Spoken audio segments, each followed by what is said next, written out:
Ndërtimi i trafikndarësve është ndër proceset kryesore të punimeve që po kryhen aktualisht në projektin për zgjerimin e rrugës së Baçallekut. Zef Koçeku, teknik i punimeve, sqaron me detaje për punën që po bëhet. Për këtë moment jemi të bën bazamentin e trafikndarësve, që dohen dy rrugë. Njëna shkume në Tiranë, tjetra ardhe nga Tirana. Bëhet rrugë 4 kalime, 2 kalime dhe 2 kalime këtej. Trotuari ka përfunduar, e shihni vetë se ka përfunduar komplet trotuari.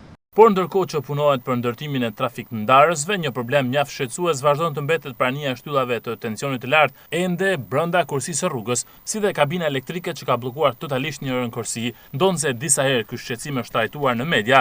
Drejtoria e sistemit të transmetimit të tensionit të lartë akoma nuk ka bërë asnjë hap për spostimin e kësaj shtylle. Siç tregojnë edhe pamjet filmike, situata mbetet e njëjtë si përpara fillimit të punimeve, ndërkohë që është ndërtuar kursia re, por në këtë pikë ajo është zënë nga kjo shtyllë, ndërsa pak metra më tej ndodhet ende kabina elektrike, e cila ka bllokuar kursinë e papërfunduar. Kjo i përket OSHE-s në Shkodër, e cila edhe pas një viti nga fillimi i punimeve, akoma nuk ka ndërhyrë për spostimin e saj, duke bllokuar kështu qarkullimin e automjeteve në këtë kursi, ndërsa sa i përket ecurisë së përgjithshme të punimeve për segmentin nga Harku i Brdicës deri te Kisha Zojës, specialistët konfirmojnë se brenda muajit qershor të vitit të ardhshëm pritet të përfundojnë.